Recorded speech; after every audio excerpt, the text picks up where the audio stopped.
Did you know? I've been dying to understand why everyone's hyped for this new Indiana Jones movie. As I know, in the same vein to that of Temple of Doom, I'm hoping that Indiana Jones and the Dial of Destiny would have a crossover with Transformers Rise of the Beasts. As I know, both of the movies are mostly about archaeologists. It's basically kind of interesting. I could imagine that a young Harrison Ford could become de-aged. Throughout his whole life, Indy might be back for this time.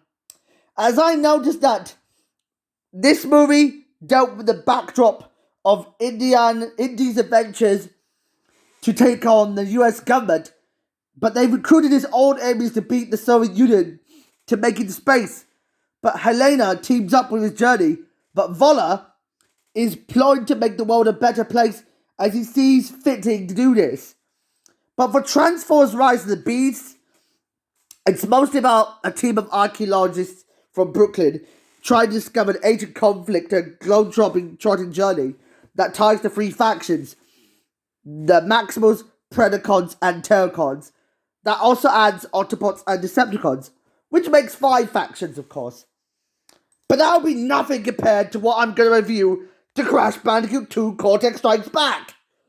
So, to look back at this video game for hope, let's not waste any damn time and focus on the plot. The plot is simple. Following the events of the previous game, Cortex finds himself crash landing on a mine shaft where he finds 25 crystals stacked up there. This time, Crash tries to find a battery to power up Coco's laptop, but it backfires as he gets trapped in an ancient warp room. Although this ancient warp room is made up of 6 chambers and 27 levels, all he needs is to get 27 crystals rather than 25 crystals. However, he is forced to confront his new enemies, such as Tiny Tiger, Engine, Ripperoo, the Komodo brothers, Mo and Joe, and most notably his old enemy Cortex. Although it gets complicated as Cortex has decided to pull a Batman gambit on Crash.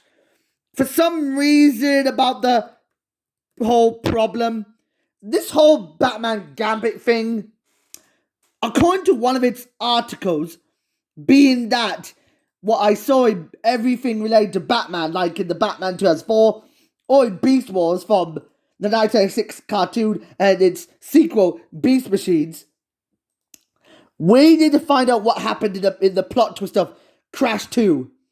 Now, there it is. Cortex's entire plan in the climax is hinged on Crash believing the story about needed crystals to save the planet from a cataclysm, rather than just trying to find a way of the location that Cortex had brought him at the start of the game. Of course, Crash wasn't particularly bright because he was an idiot hero. For obvious reasons, this is the plot twist of what Crash 2 came to be. Although the animation is better than the first game's animation, which is kinda bad in my opinion, the second game's CGI animation, its graphics and mechanics are way better than the first game's mechanics, graphics and CGI animation. The soundtrack is by far the best of the bunch, and it's a milestone in special effects. I praise Naughty Dog and Universal and Sony for doing a good job doing it. Although my stomach is aching, I think I'm having a tummy ache of wanting to do this. Let's just say I need to give this game like a majorly improvemented. I need to find the perfect number to give it. Maybe I should give this one probably a 7.5 out of 10.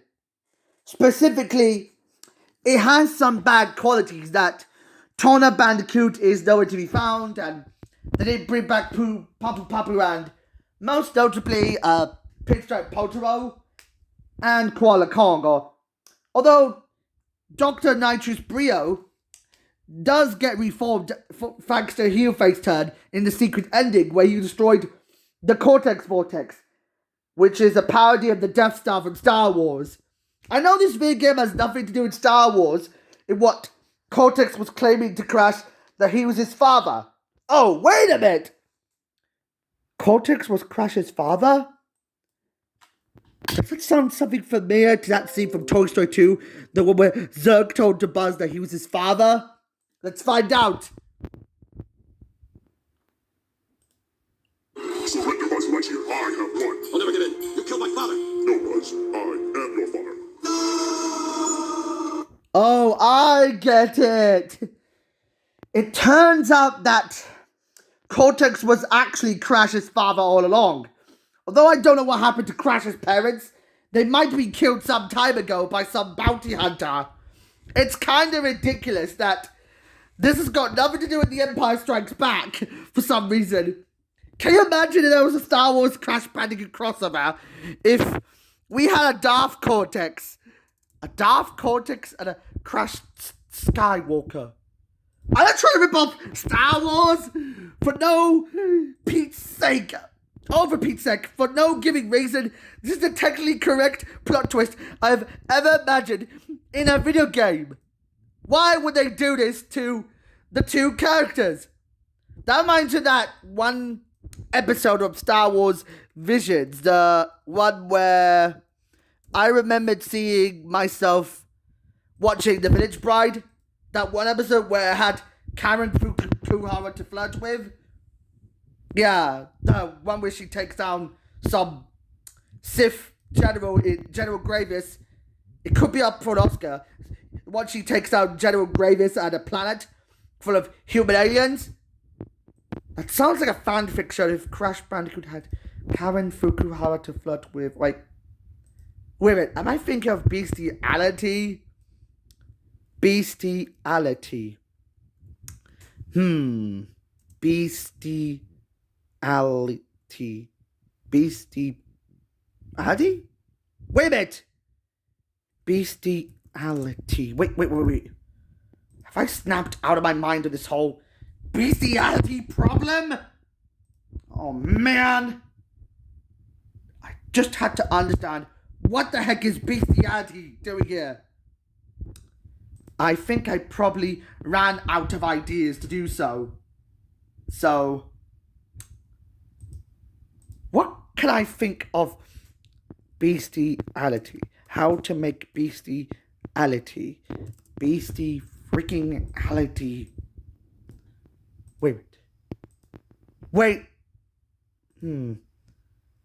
me think of something. What do I think of bestiality? And let me just think.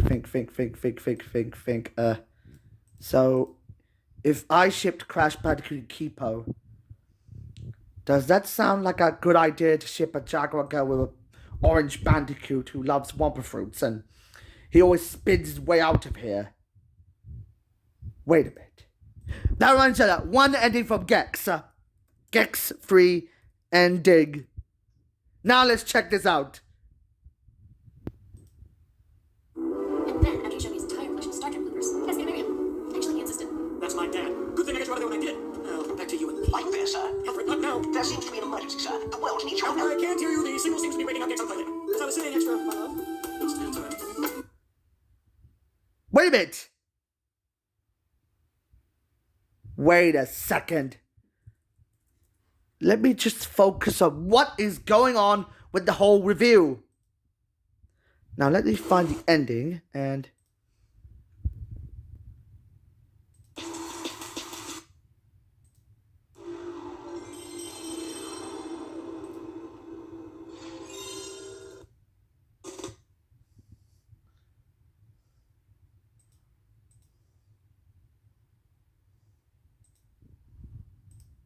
And then, after he showed me his entire collection of Wait. Star Trek bloopers, he asked me to marry him. I'm just trying to wait. That's my dad. Wait for it.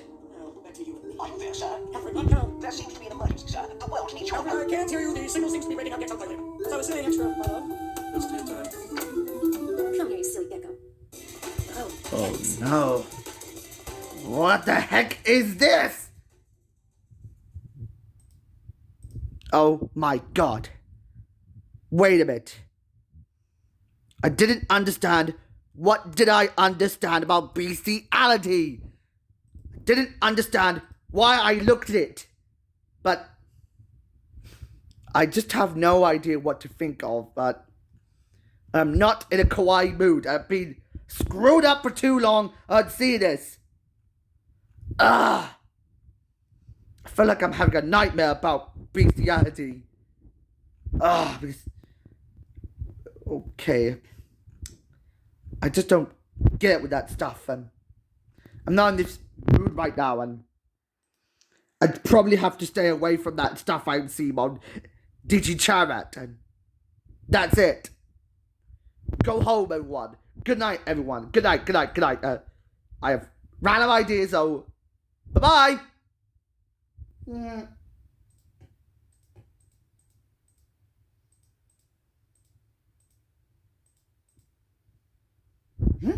Oh, there's a picture of the jaguar.